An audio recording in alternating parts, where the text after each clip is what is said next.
তোমরা আমাদের বাতাসে চুরির গন্ধ মিশিয়েছ। ভেবেছিলে আমরাই হব হাঁড়ি কাঠের বলি। তোমরাই ঘরের মেয়েকে ধর্ষণ করেছ।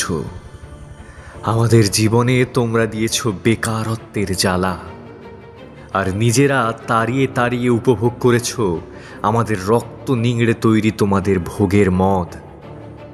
তোমরাই আমাদের চোখে ধর্মের ঠুলি পরিয়ে আমাদের কর্ম ছিনিয়ে নিয়েছ। তোমরাই আমাদের পাঠশালায় তালা ঝুলিয়েছ। আমাদের স্বপ্ন নিয়ে তোমরাই শিল্প তাড়ানোর নোংরা খেলায় মেতেছিলে।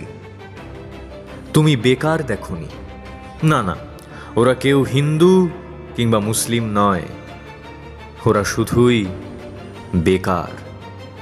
কর্মহীনতায় রাম আর রাসূল এক হয়ে গেলেন। ওদের কোনো ধর্ম নেই। তোমার কাছে ওরা কেবল একটা ভোট ছাড়া আর কিচ্ছু নয়। তুমি আজ নিজেকে বাঁচাতে একটা গোটা প্রজন্মকে হত্যা করলে।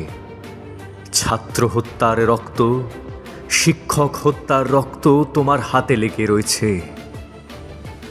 বেশ, তবে তাই হোক। ওই অতৃপ্ত জঠরগুলো তোমায় ভোলেনি। ওদের হাত আজ আরো শক্তিশালী হয়েছে। ওদের অভিশাপ আজ তোমার শিয়রে জমাট বাঁধা অন্ধকারের মতো ঘনায়মান।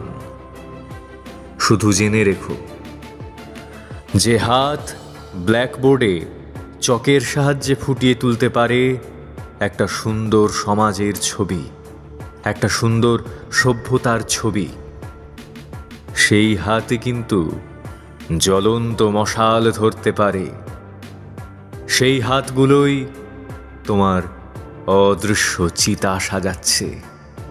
চেয়ে দেখো, আর খুব বেশি দেরি নেই।